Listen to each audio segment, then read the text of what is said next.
Welcome to the presentation of the Big Dipper. Just like what Hauke said, it's going to be a little different because I'm not really trying to get this business off the ground or anything. I'm more trying to learn about the entrepreneurial journey and stuff like that and the lifestyle that an entrepreneur would live. So I have lots of different questions about that I guess I'll be asking y'all in the Q&A. So it's going to be more of a discussion as well. But first, I'd like to start off by introducing who I am. My name is Colt Lichner. I'm an incoming senior at Hill Country Christian School of Austin. Very excited to start my senior year. So yeah, one more year. And how I got here at 1 Million Cups. So throughout high school, I was a part of a club called DECA. And what DECA is, in short, if you don't know what it is, it's an international business club where students can come and join and do different role plays, tests, little business plans on different parts of business like marketing, finance, entrepreneurship, stock market. There's a ton of different stuff. And this past year, I did the entrepreneurship section and was made it to state for that. So that was a really cool experience to do. And Mrs. Sway, she's in here and she's the leader of the DECA chapter at our school. But Mrs. Sway is also the teacher for our entrepreneurship class. And this was the first year that our school had ever given the students an option to do entrepreneurship class. So it was new for everybody, but it was super fun. We did lots of different mini projects of financials, target markets, marketing, and stuff like that. And that leads me to the project, which is the overarching project for this entrepreneurship class was to create a business idea and make a full-length business plan. So the whole year we were working towards making a business plan, which is a really, really cool opportunity to do and see how that works. So that's where the Big Dipper comes in, and I'll get to that. But how I got here at 1 Million Cups, Mrs. Sway and Mrs. Rochman, they got in touch, and Mrs. Rochman came and presented to our class of her entrepreneurial journey and talked about 1 Million Cups. So that's how I got here. And she asked if one of us would like to present, and I took up the offer. So now I'll get into the project, which was the Big Dipper. And now the problem is exactly what it looks like. It's a circle. So let me get into this. So the problem is I was at Plucker's Wing Bar, which is a popular wing restaurant, sports bar here in the South. And I wanted to dip my wing into a condiment container with ranch in it, as you can see in that bottom picture, but I couldn't fit it in there. That's that basic geometry part. I couldn't fit this oddly shaped wing into that ranch. So I thought that this could be an experience that could be better.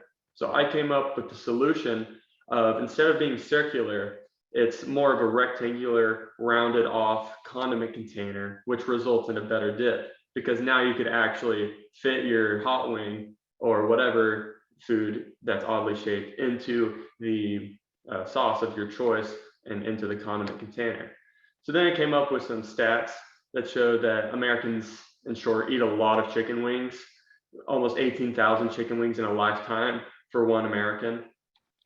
And that was in 2019, there was 4 billion chicken wings sold. And what this is showing is that there actually is a market for this, and chicken is probably one of the most popular foods.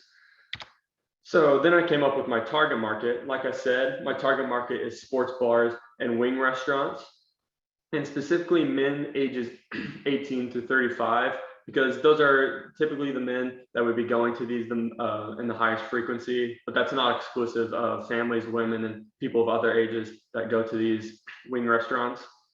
And as we were to grow, we look to expand into grocery stores so that if people would like to bring these into their home, then they could.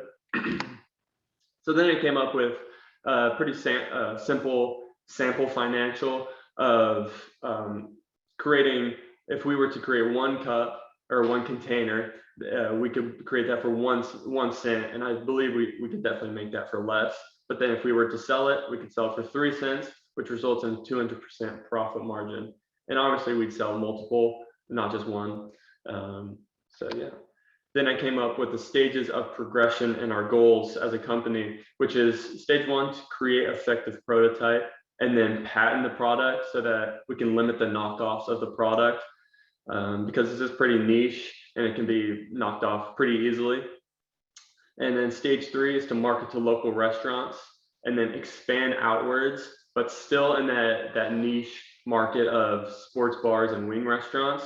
And then stage 5 is to market to non-wing restaurants, so that like places like pizza places, sandwich places, any oddly shaped foods that would, if you would like to dip into, like ranch, a sandwich, pizza, anything, that you could fit it into that condiment container. And then stage 6 is to grow, of course. So now the real reason I'm here is my main overarching question is where to go from here. I want to study marketing and entrepreneurship and corporate innovation at Baylor University after I graduate from high school. And my main 2 questions is, how do you start your entrepreneurial journey? Because I mean, there's stories of, like, I guess, Mark Zuckerberg dropping out of Harvard, starting Facebook, but now everybody can't be the next Facebook, right? And then that leads me to my next question is, how do you manage starting a business and also provide yourself with income?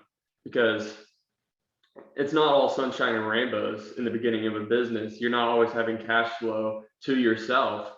And if it is, you're probably investing that back into the business, but you need money to live. Everybody needs to eat. So it's just, how do you manage your business life, like in a corporation or something, but also have your aspirations as a entrepreneur, and not forgetting that, but still providing yourself with stable income in the beginning of the entrepreneurial stage. So I guess we could open up to questions now, or wherever we're going, but that's my presentation of the Big Dipper.